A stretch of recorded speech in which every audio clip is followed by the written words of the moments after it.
Professeure de psychologie sociale à l'Université de Trieste en Italie. Elle est également auteure du livre « Un silence de morte, la violence occultée sur les femmes et les enfants », donc, qui a été édité en 2006 en France et il y a une réédition au Québec en 2017. Donc, voilà.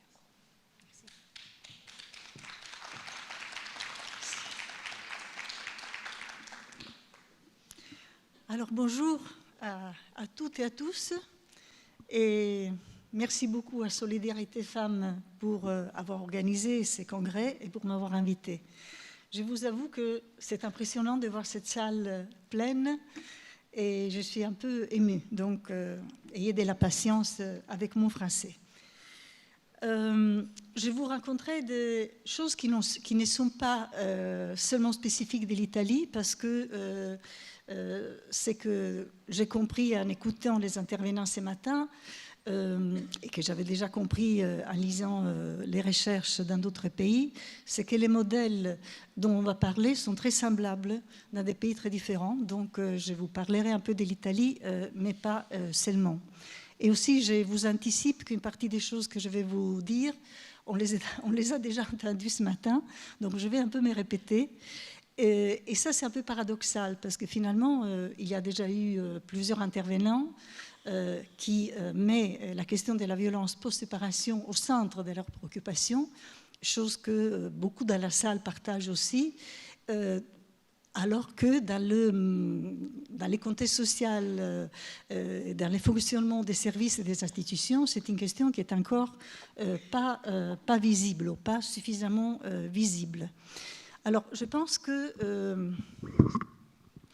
pour comprendre l'essence de la violence post-séparation, il est bon de se rappeler la roue de la violence conjugale, de la violence du partenaire. Donc, c'est un modèle qui a été développé il y a déjà plusieurs années aux États-Unis et qui met au centre, comme mes collègues ont déjà dit ce matin, qui met au centre de la violence du partenaire la volonté du pouvoir et du contrôle sur l'autre. Hein. Et si on comprend ça, on comprend que cette violence ne termine pas avec la séparation, justement parce que ce n'est pas des conflits, mais c'est une volonté de domination, de coercition et une emprise psychologique. Et je voudrais souligner déjà maintenant l'importance de l'emprise psychologique parce qu'elle est sous-estimée encore aujourd'hui au tribunal et surtout par les policiers, mais pas seulement. S'il n'y a pas de traces physiques de la violence, les femmes ne sont pas crues, alors que la violence psychologique est au centre de la violence du partenaire. Et on verra par la suite son importance. Donc, quand la femme décide de se soustraire à ces contrôles, la violence souvent ne cesse pas, mais devient plus grave. Et d'ailleurs, les études montrent que les prédicteurs des homicides des femmes par un ex-partenaire, c'est la présence, enfin la centralité des violences psychologiques, même des situations où il n'y a pas de violence physique, hein, il n'y a que des violences psychologiques, ça a l'air d'être plus dangereux, et la décision unilatérale de quitter l'homme violent. Alors c'est une violence qui implique toujours les enfants. On parle des violences directes, c'est-à-dire que les maris, les conjoints violents, est violent physiquement, psychologiquement, mais aussi sexuellement envers les enfants. Et on parle des violences indirectes quand les enfants sont impliqués. On utilise les termes, on a entendu ce matin déjà d'une manière critique, justement Simon Lapierre parlait des enfants témoins. En Italie, on parle de violences assistées. Mais en fait, c'est beaucoup plus que ça. Ce n'est pas seulement des témoins extérieurs. Les enfants sont impliqués d'une manière active parce qu'ils vivent au quotidien, ils entendent, ils craignent, ils vivent en tension, c'est-à-dire c'est une situation où les enfants, comme les femmes, ont peur de faire des choses qui vont déclencher la fureur du père. Ils s'adaptent à cette situation en essayant de se mettre à côté, en évitant d'inviter des amis à la maison, par exemple. S'interposent, défendent leur mère, mais parfois sont corrompus par les pères et deviennent complices des agresseurs. Donc l'implication des enfants est très très forte, toujours, même s'ils ne sont pas battus directement, alors que de toute façon ça arrive assez souvent. L'enquête européenne du Fundamental Rights Agency nous dit que dans 73% des cas d'actes de violence physique ou sexuelle envers les enfants sont présents. Il y a des données qui nous disent que les maris violents sont directement violents envers les enfants, et il y a des données qui sont connues dans le monde de la recherche, mais pas très connues par les intervenants. Quand je dis intervenants, je parle d'assistants sociaux, psychologues, éducateurs, juges, avocats, etc., qu'il y a une association entre violence dite conjugale envers la partenaire et agression sexuelle sur les enfants, parce que c'est la même typologie d'hommes qui utilisent les personnes autour à ses fins et pour ses intérêts. Alors, les violences pour séparation sont fréquentes. Nous avons entendu les données présentées par Emmanuel Mélin. Ça, c'est des données à niveau national, les premières. Donc, en France, l'enquête Virage, parmi les femmes récemment séparées, un tiers avait subi des violences conjugales dans l'année avant la séparation. Donc, les femmes séparées ont souvent une histoire de violence juste derrière, et 16% continuent à subir des violences. Donc ça, évidemment, c'est des données nationales. Ce n'est pas les femmes qui s'adressent à un centre anti-violence, ce sont les situations plus graves. Et c'est surtout donc, la violence post-séparation, surtout quand il y a des enfants, quand la femme n'a pas un nouveau partenaire et quand la femme est en procédure de divorce.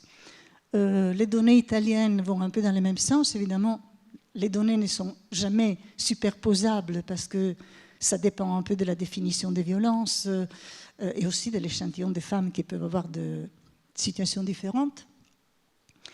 Les femmes qui se sont séparées subissent des violences qui sont plus graves et donc au risque de mort.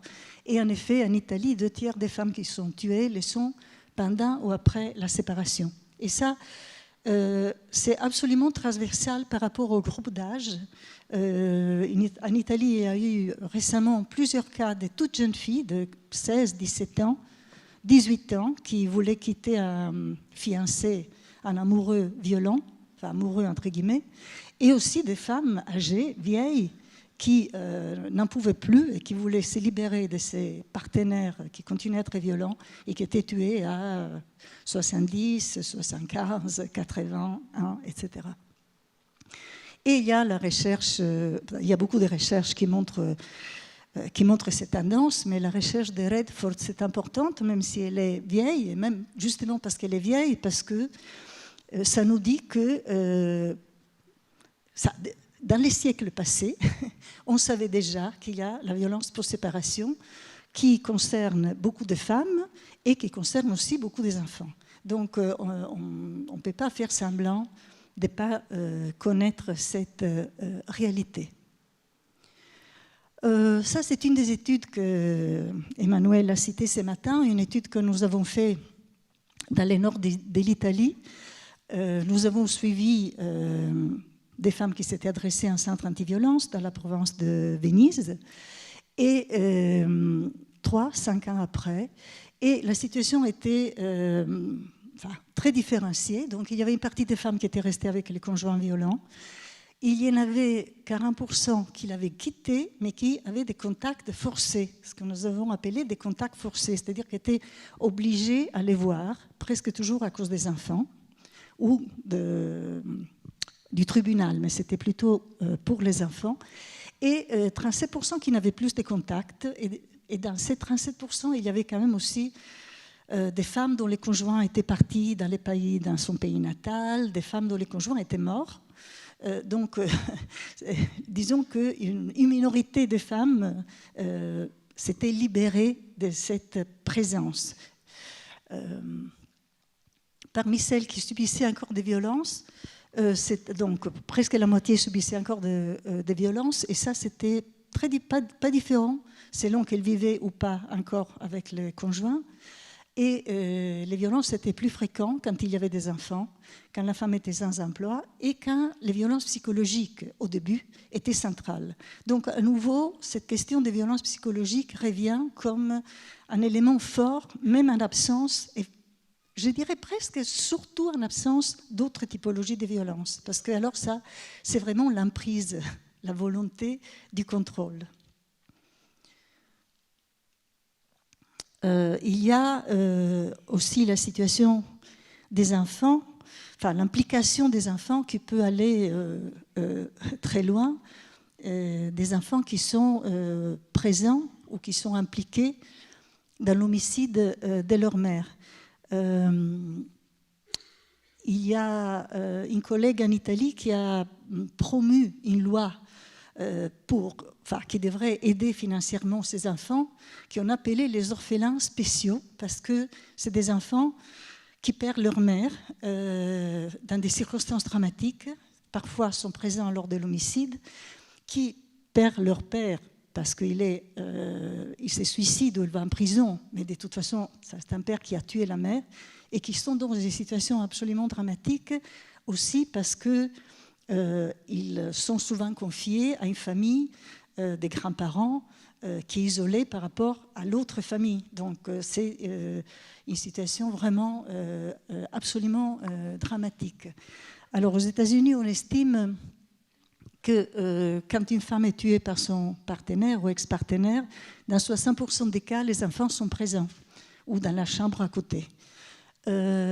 En Italie, on a calculé qu'entre 2000 et 2015, il y a eu 1600 orphelins spéciaux, donc des enfants qui sont restés sans la mère et parfois sans les pères, avec une famille complètement détruite à cause de la violence paternelle. Et il y a aussi une étude très récente par Nick Stahl en Grande-Bretagne. Alors, elles ont analysé des rapports institutionnels sur des homicides des femmes. Et elles ont pu démontrer que dans un tiers des cas, les enfants étaient directement impliqués. 5 enfants d'ailleurs étaient tués ou blessés.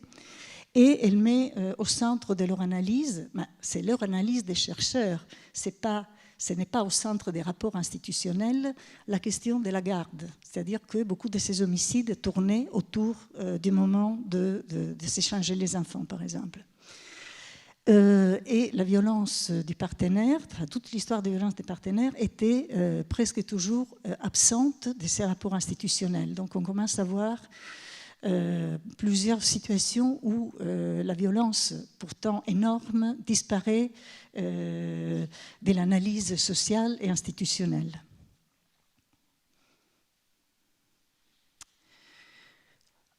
Donc ça, c'est une étude de Maria Chiara Feresin, une de mes doctorantes.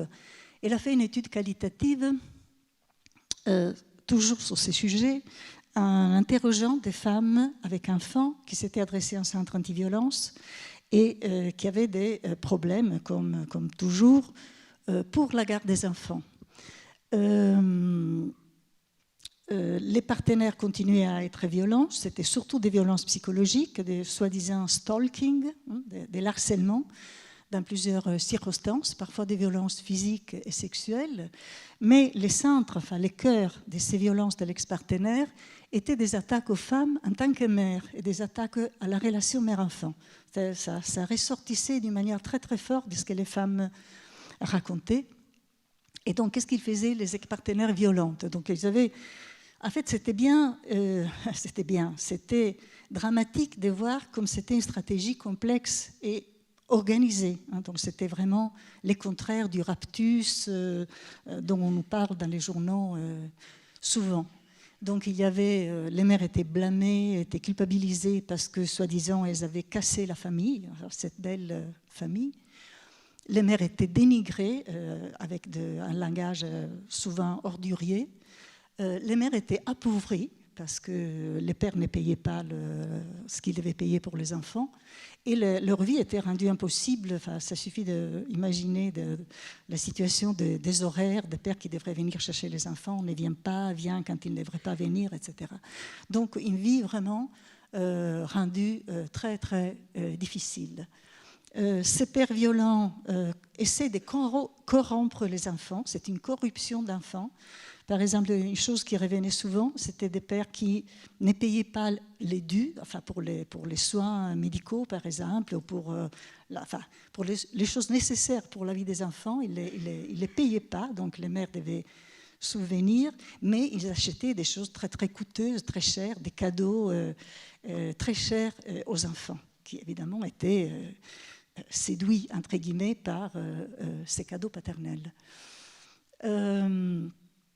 Cette attaque à la relation mère-enfant était centrale. Donc, c'était la dénigration, c'était la corruption, c'était faire sentir toujours et faire de manière que les enfants sentent que leur mère est inutile. C'est-à-dire qu'elle ne sert plus. Elle les a fait, mais après, c'est fini. Ce n'est pas nécessaire. Et donc, tout ça visait l'attaque de la relation mère-enfant. La guerre légale, donc plainte contre plainte, conflit pour la garde des enfants. En anglais, on a trouvé ce nom qui est très approprié. On parle de custody stalking, donc tout les persécutions qui tournent autour de la garde, à la fois au niveau légal et au niveau pratique et concret. Alors, quand on lit tout ça, et je pense que qui travaille dans un centre anti-violence connaît ces choses très, très bien, enfin de l'intérieur, on a vraiment l'impression que l'objectif, c'est de rendre les mères folles. Parce que c'est un ensemble de comportements, parfois très contradictoires d'ailleurs aussi, où la réalité est difficile. C'est difficile de faire une lecture de la réalité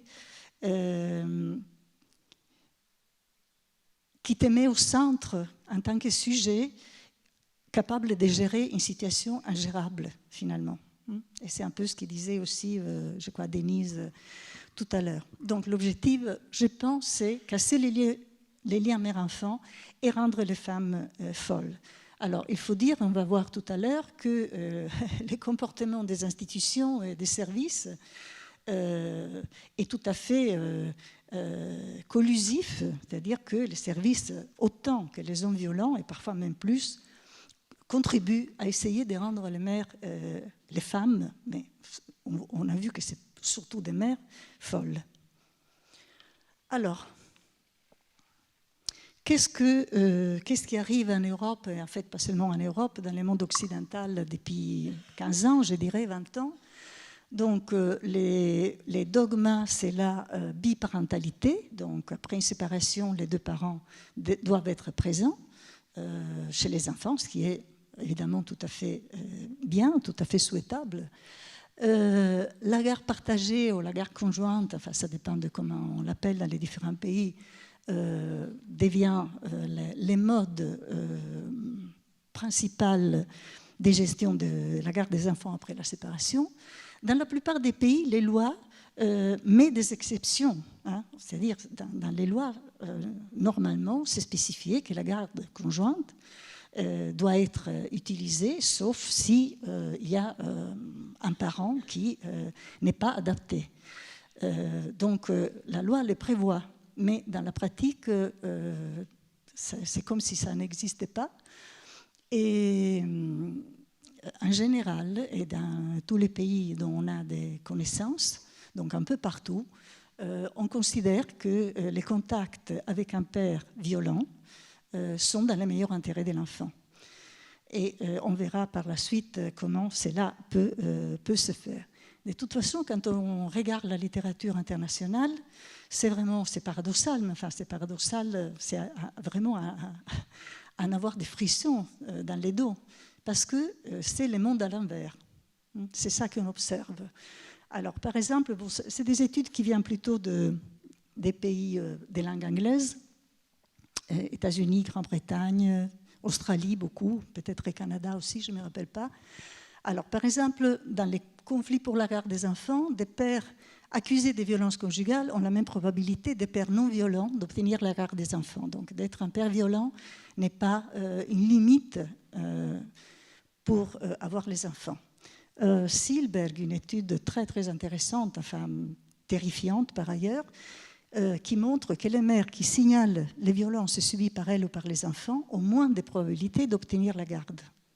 Et c'est quelque chose qui travaille dans un centre anti-violence avec les femmes maltraitées le sait, hein, parce qu'elles sont considérées des mères peu not friendly, hein, peu amicales, hostiles, aliénantes, etc., etc. Donc porter plus de preuves la femme porte d'un abus sexuel, par exemple, ou d'une maltraitance, moins il est probable que l'enfant soit protégé et que la garde soit retirée du père. Puis il y a ces situations, les ordonnances de protection ou des condamnations pour violence du père vont de pair avec les visites père-enfant sans supervision. Alors là, peut-être quelqu'un va en parler cet après-midi ou demain, c'est ce que des chercheurs, des sociologues anglaises, Hester, en particulier Redford, ont appelé la théorie des 3 planètes. Hein. Donc c'est une femme qui se sépare d'un homme violent et qui a des enfants, aura des interactions avec différents services sociaux ou des tribunaux, mais qui s'occupent de parties différentes avec des visions tout à fait différentes. Et donc, il y a une planète où la violence conjugale est reconnue et la femme doit s'éloigner des l'homme violent. Autrement, elle est accusée de ne pas protéger les enfants. Et il y a une autre planète où on considère que la garde partagée est absolument fondamentale et on ignore complètement une ordonnance de protection, par exemple. Alors, vous voyez bien qu'on peut devenir folle avec des histoires comme ça. Hein. Donc, tout est organisé pour faire devenir les femmes folles. Même, il y a cette étude, donc s'il y a une ordonnance de protection, donc les tribunaux l'a donnée, ce n'est pas juste une perception subjective de la femme, s'il y a une ordonnance de protection, le père a plus de chances d'obtenir les droits de visite. Donc c'est vraiment le monde à l'envers. Et le père obtient les gardes de visite, évidemment, quand les enfants refusent de les voir. Je pense qu'il faudrait se rappeler de la Convention internationale des droits de l'enfant. Là, je pense que bientôt, on va avoir un anniversaire important de cette convention. Oui, c'était en 89. Et l'article 12 dit que les États garantissent à l'enfant qui est capable de discernement les droits d'exprimer librement son opinion sur toute question l'intéressant. Les opinions de l'enfant étant dûment prises en compte.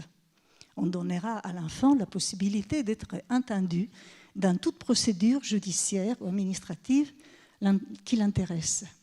Alors tout ça, apparemment, est lettre morte.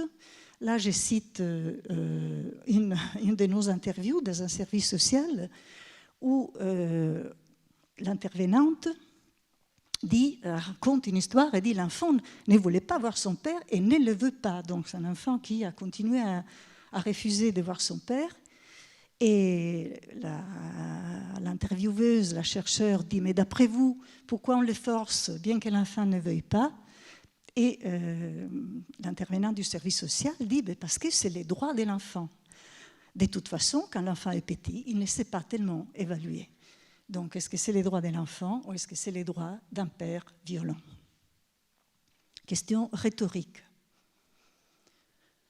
Donc, on doit conclure que plus les pères sont violents, plus ils ont des chances d'obtenir la garde. Et plus les mères essayent de protéger les enfants, plus elles sont punies avec les enfants en perdant la garde. Donc il y a un point d'interrogation, mais les données vont tout à fait dans ce sens. Alors comment cela peut arriver? Enfin, à travers quel mécanisme cela peut arriver? Services sociaux, tribunaux, experts, c'est le contexte social dans lequel les femmes se trouvent quand elles se séparent d'un homme violent. Et donc là, il y a ce qu'on a observé, mais on a observé dans nos recherches, mais finalement on retrouve la même chose dans les études que je viens de citer, ce que j'ai décrit comme technique d'occultation des violences. Alors déjà, la violence est définie en tant que conflit ou litige. Donc on ne voit plus violence conjugale, on voit des conflits familiaux. Ça change complètement la donne. Il y a la technique de la distinction, distinguer pour séparer. L'homme violent est séparé du père. Donc on peut être un bon père, ou comme on dit, un père suffisamment bon, tout en étant un homme violent. Donc c'est un mécanisme cognitif de séparation du réel, très dangereux en général, je dirais. la culpabilisation des victimes, la psychologisation ou la pathologisation des mères. Donc, les peurs des femmes sont interprétées. Plutôt que de reconnaître qu'elles sont légitimes, elles sont fondées, on attribue ces peurs à des problèmes psychologiques de la femme et on la pathologise. Et là, je voudrais m'arrêter un moment parce que c'est une chose que Denise a dit tout à l'heure qui m'a fait penser. D'ailleurs, j'ai pris une note parce que j'ai une tête qui ne fonctionne pas toujours très bien. Dans une étude que je vais vous présenter tout à l'heure, nous avons suivi des femmes qui se sont adressées à d'autres centres anti-violence. Donc, c'est une autre étude et on les a suivies pendant 18 mois. Et on a recueilli des informations aussi sur leur état de santé au moment où elles s'adressaient à un centre. Donc, c'est des femmes qui ont des histoires de violence très lourdes, évidemment. Elles avaient toutes des problèmes, des formes de souffrance psychologique importantes. Mais si on analysait les données, on voyait que plus les violences étaient intenses, plus il était probable que la femme ait un problème psychologique. Et ça, c'est très important parce que, autrement, les risques de dire que c'est des femmes à problème qui subissent des violences est un risque très fort. Enfin, c'est-à-dire, c'est ce qu'on entend. Là, nous avions été frappés aussi par un problème particulier qui était entendre des voix. C'était une question, est-ce que vous entendez des voix ou des bruits que d'autres gens n'entendent pas? Parce que ça, c'est quand même, en psychiatrie, c'est un symptôme psychotique. C'est quelque chose de très angoissant d'entendre des voix. Alors, je crois, si je ne me trompe pas, 15% des femmes disaient d'entendre des voix, mais nous avions des mesures de violence très très fines, de tous les types de violences et la fréquence dans la dernière année, et on voyait vraiment un gradient impressionnant, c'est-à-dire par rapport aux femmes qui subissaient relativement peu de violences, celles qui avaient subi beaucoup de violences avaient une probabilité 4 fois plus grande d'entendre des voix. Et ça, c'est quelque chose de terrorisant, parce que vraiment l'impression d'être très folle, alors que c'est vraiment lié à la situation de violence contingente. Et donc, comme quelqu'un a déjà dit ce matin, quand la violence finit, quand la femme est protégée, ces symptômes-là diminuent ou disparaissent même. Et interprétation abusive. Alors ça, c'est quelque chose dont, en tant que psychologue, je suis tout à fait concernée parce qu'il y a beaucoup de courants en psychologie où on interprète. On interprète à fond. Alors moi, je trouve que c'est très dangereux parce que déjà, dans la situation que je viens de vous décrire, on interprète les peurs des femmes pas comme des peurs raisonnables, mais comme une forme de pathologie. On voit bien les conséquences de l'interprétation abusive, mais en général, l'interprétation est quelque chose qu'il faudrait manier avec beaucoup de prudence. Et moi, je dirais qu'il faudrait éviter. Et là, j'ai trouvé... ah non, excusez-moi, ça, c'est un peu... J'avais oublié ces slides. Donc, c'est ce que je viens de dire. Les résistances des mères sont interprétées par les experts, et donc on parle des mères aliénantes, hostiles, vindicatives, menteuses, personnalité paranoïde, troubles délirantes. L'enfant est aliéné, menteuse, hystérique, histrionique. On parle des syndromes d'aliénation parentale, syndrome de Münchhausen by proxy, c'est-à-dire, je dirais n'importe quoi. Et je pense que de ça, vous aurez occasion de parler aussi demain, donc je ne m'arrête pas. Mais vous voyez bien les passages entre prendre au sérieux ce que les gens disent et interpréter par rapport à un cadre conceptuel tout à fait discutable, enfin, qui n'est pas forcément partagé par tout le monde d'ailleurs. Donc les interprétations sont toujours problématiques sur le plan méthodologique, logique et épistémologique. Là, je souligne peut-être un peu trop fortement, mais je m'inspire à ce monsieur que dans le XIVe siècle a dit, à parité des facteurs, donc un philosophe, il faut préférer l'explication la plus simple. C'est le principe de simplicité, de parcimonie. Si quelqu'un me dit qu'il a faim, eh bien, il a faim et je lui donne à manger. Si quelqu'un me dit qu'il a froid, je suppose qu'il a froid et je lui donne une couverture, je ferme la fenêtre. Si quelqu'un me dit qu'elle a peur d'être agressée, ben je pense qu'elle a justement peur d'être agressée et je fais mon possible pour la protéger et pour éloigner l'agresseur. Donc ça, c'est les premiers niveaux de réponse qui devraient être obligatoires. Et sur l'interprétation, vraiment, beaucoup de prudence. Encore de tactiques donc violentes. Je pense que Pierre-Guillaume demain va présenter des choses, peut-être il a trouvé des comportements semblables dans les pères qu'il a interrogés en France. Ça, c'est une synthèse des études faites surtout dans les pays de langue anglaise par Jeffries. Elle montre comment les institutions procèdent, donc à nouveau intervenants psychosociaux et de la justice, ils procèdent finalement in the best interest of abusers. Hein. Pas toujours d'une manière délibérée ou consciente, hein, il faut le dire aussi, mais de fait. Alors qu'est-ce qu'il passe et c'est très intéressant parce qu'elle utilise dans son article à la fois des recherches où on a interrogé les mères et des recherches où on a interrogé les intervenants. Donc, il y a un double standard de genre. Hein. On demande aux femmes des choses différentes qu'on demande aux hommes. Par exemple, les standards de parentalité ne sont pas les mêmes. Hein. Pour être une bonne mère, il faut faire 10 fois plus ou 50 fois plus de ce qu'il faut faire pour être un bon père. La crédibilité, les femmes ne sont pas crues, alors que les hommes sont plutôt crus d'emblée.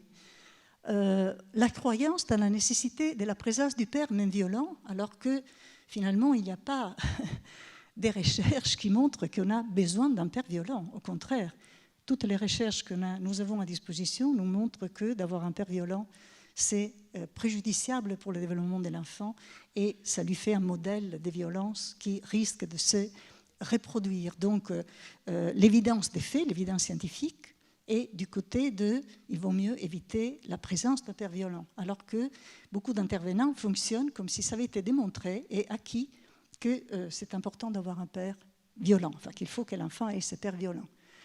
Attitude favorable au père, donc leurs violences sont excusées en tant que souffrance, même les violences qu'ils font à l'égard des assistants sociaux, par exemple, alors que les attitudes défavorables aux mères, quand elles montrent une souffrance psychologique, on ne veut pas voir les liens avec la violence, et donc ça devient une raison de leur attribuer une étiquette psychiatrique et de leur enlever la garde. Donc on a observé ça dans plusieurs études. Qu'est-ce qu'elle a remarqué encore ? Ignorance des caractéristiques de la violence du partenaire. Seulement les violences physiques sont reconnues, pas les violences psychologiques. L'ignorance des effets pour les enfants d'être témoins impliqués dans la violence. La violence envers les femmes, quand elle est considérée, on pense que c'est passé, parce qu'il y a eu séparation, donc c'est quelque chose de passé. Utilisation d'un modèle systémique, je dirais, traditionnel, dans lequel la responsabilité est partagée. Ignorance des lois. La Convention d'Istanbul, apparemment, personne ne la connaît. Utilisation donc de la médiation familiale en cas de violence aussi, et croyance dans l'aliénation parentale. Et comme je vous disais, même dans des cas d'homicide, la violence conjugale subie par la femme n'est pas évidente. Alors là, j'ai quelques citations de nos recherches. Je n'ai pas osé les traduire en français parce que les parler est très difficile, donc... mais je vous fais une synthèse. Donc là, c'était une intervenante qui disait, dans une situation hautement conflictuelle, la femme était battue tout le temps. Hein, donc, pas de contradiction entre les deux. Et l'autre, donc c'était une autre, je crois, c'était une assistante sociale, une psychologue, qui disait, les deux, ils avaient des litiges, et l'enfant nous a raconté, il y a eu un litige, le papa a pris un couteau pour le lancer sur la maman, et l'enfant a protégé la maman. Le couteau est arrivé sur la main de l'enfant et l'enfant a une cicatrice. La maman était battue et cette fois, il y avait même les couteaux. Mais c'était des litiges. Donc les litiges, c'est ce qu'ils font les enfants à l'école. Hein. C'était des litiges. les pères incontournables, et ça c'était un expert, donc c'était un psychologue ou un psychiatre, et c'était les experts qui font l'évaluation des capacités parentales. Et donc les juges utilisent évidemment ces évaluations pour prendre des décisions. Il dit, je pense qu'un enfant a les droits et besoins de tous des deux parents. Enlever une figure de référence à un enfant peut porter à un dommage irréversible. Donc ça, c'est vraiment les préjugés à la place de connaissances scientifiques. Les contacts doivent être codifiés et contrôlés, mais les contacts avec les pères violents signifient que je ne vais pas déraciner une partie de moi. C'est lui qui veut enlever totalement un père violent, un enfant, fait une lobotomie. Donc ça, c'est les études que nous avons faites en Italie, mais comme je vous ai dit, ça n'a pas l'air d'être différent de ce que Jeffrey a trouvé dans d'autres pays. Déni des violences, donc un autre expert qui dit « Je définis qu'un parent est violent quand il y a une condamnation pénale ». Alors, si vous avez une idée des temps de la justice en Italie, enfin, les types allaient le temps de tuer la femme, les enfants et toute la belle famille avant qu'il y ait un jugement final. Aliénation parentale, tous les experts, c'était une quinzaine d'experts que nous avons interrogés, ils étaient tous à fond pour l'aliénation parentale, dont je ne vais pas vous lire parce que vous pouvez vous imaginer.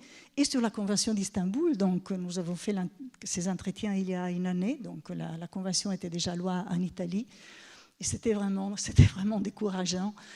On rit pour éviter de pleurer.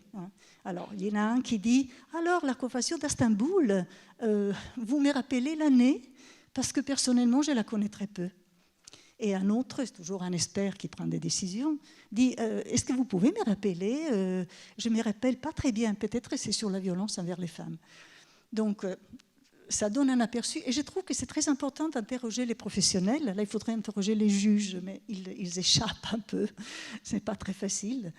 Parce que c'est fondamental d'écouter la parole des femmes et de faire des recherches sur la parole des femmes. D'ailleurs, c'est ce qu'on a fait. Mais comme les femmes sont peu crédibles, c'est important aussi d'avoir les professionnels qui, en toute naïveté, montrent leur ignorance, finalement, leur dangereuse ignorance. Donc tout cela fait système, même si chaque acteur ne joue pas délibérément et consciemment pour atteindre cet objectif. Déni des violences et donc déni des protections et des justices. Comme je disais, et comme disait aussi Gwenola tout à l'heure, finalement les institutions sociales punissent les femmes qui résistent, qui luttent, donc plus elles luttent, plus elles risquent d'être punies. Et je voulais ajouter quand même que c'est très important de ne pas oublier les aspects matériels. Parce que si on suit les principes de parcimonie, c'est très simple finalement. C'est la maman a les droits de garde et on essaye de la protéger et de faire quelque chose avec l'agresseur si c'est possible. Alors que si on laisse ouvrir ces terribles conflits pour la garde, ben ça donne du boulot. Ça donne du boulot aux experts, aux médiateurs, aux psychiatres, aux psychologues, aux éducateurs qui font de la supervision. Je veux dire, ben ça fait des postes de travail. Mais est-ce qu'on doit avoir des postes de travail sur la peau des femmes et des enfants? Mais les aspects matériels sont importants, il ne faut pas les oublier. Parce qu'il y a des lobbies maintenant, je veux dire, c'est des gens qui défendent leur gagne-pain, finalement. Alors ça, c'est l'étude longitudinale dont je vous ai parlé tout à l'heure. Donc on a suivi ces femmes, évidemment, on a perdu des femmes en cours de route, et c'était un peu inévitable. Et on a essayé de voir quels étaient les prédicteurs de la sortie de la violence, quelles étaient les femmes qui s'en sortaient. Alors, au follow-up, donc 18 mois après les premiers colloques, la violence avait cessé dans un quart des cas. Donc, ce qui est quand même...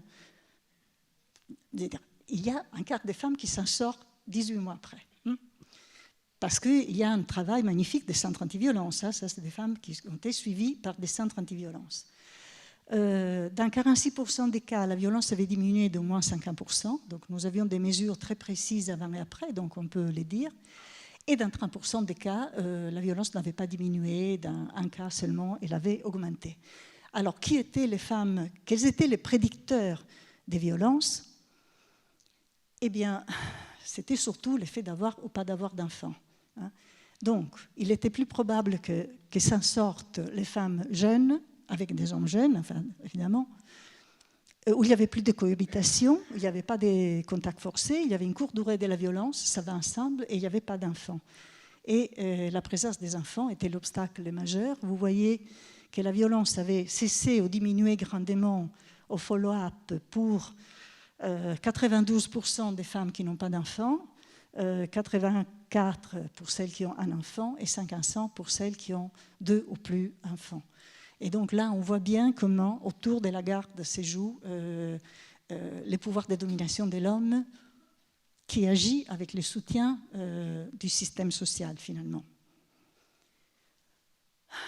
Alors, ça, c'est un député anglais qui dit « Il est notoire qu'un des obstacles les plus puissants pour empêcher les femmes de quitter facilement leur mari est la conscience qu'elles y perdraient leur droit de mère. À toutes les époques, ça a été une sauvegarde qui a permis de préserver l'institution du mariage. » Donc ça a été dit en 1828. Bon, je vous laisse sur cette réflexion parce que apparemment c'est une colonne du patriarcat, hein, la possession des enfants, le contrôle des enfants, et on n'est pas sorti de là. Pour conclure, quelque chose sur les contextes généraux. Il y a en Europe maintenant, là c'était le World Congress of Families, hein, le congrès mondial des familles à Vérone il y a quelques mois. Donc c'était promu par des mouvements d'extrême droite, extrême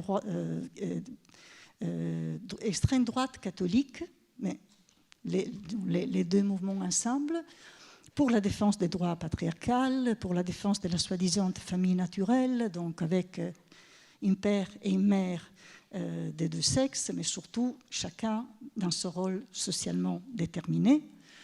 Il y a toute l'histoire de l'invention de l'idéologie du genre et les attaques, mais là c'est un peu compliqué d'en parler maintenant. Mais disons que ces attaques aux mères et aux femmes qui essayent de s'échapper d'un homme violent, ça rentre dans un mouvement social ample et très dangereux. Et en Italie, nous avons eu ces projets de loi. Pilon, c'est un député d'un parti d'extrême droite, la Ligue, qui a proposé donc une loi selon laquelle, qui rend très difficile les divorces, la médiation est obligatoire et payante, et lui c'est un médiateur. Donc il a une petite entreprise de médiation, biparentalité parfaite et obligatoire, syndrome d'aliénation parentale, etc. Donc il y a eu une opposition très forte au projet, mais finalement, si on a pu le mettre de côté pour le moment, c'est que le gouvernement a chuté, donc, heureusement. Et quand même, pour avoir une chose un peu plus positive, avant de conclure, ça c'était la manifestation contre les projets de loi Pilon, toujours à Vérone, qui a été promu par les femmes féministes, mais qui a regroupé énormément de gens qui s'opposent à cette dérive réactionnaire et très, très, très, très dangereuse. Je conclus avec ça. Je conclus avec ça parce que, maintenant nous avons à disposition la Convention d'Istanbul qui dit des choses très précises et très importantes, donc ça peut être un instrument très fort si on est capable de l'utiliser, hein, parce que c'est pas évident, mais même si on s'appuyait sur la Convention internationale des droits de l'enfant, en étant capable de lire les situations de violence, mais il n'y a pas d'excuse pour ne pas les lire, parce que les évidences sont sous nos yeux et les données scientifiques sont disponibles. Et donc, non-discrimination, et ça c'est très important aujourd'hui en Europe, quand on parle des enfants migrants, donc même si ce n'est pas notre thème, je pense que c'est un thème très important. La priorité donnée à l'intérêt supérieur de l'enfant, les droits de vivre, de survivre, de se développer et le respect des opinions des enfants. Donc déjà, si on suit la Convention des droits des enfants, on peut faire du bon travail. Merci.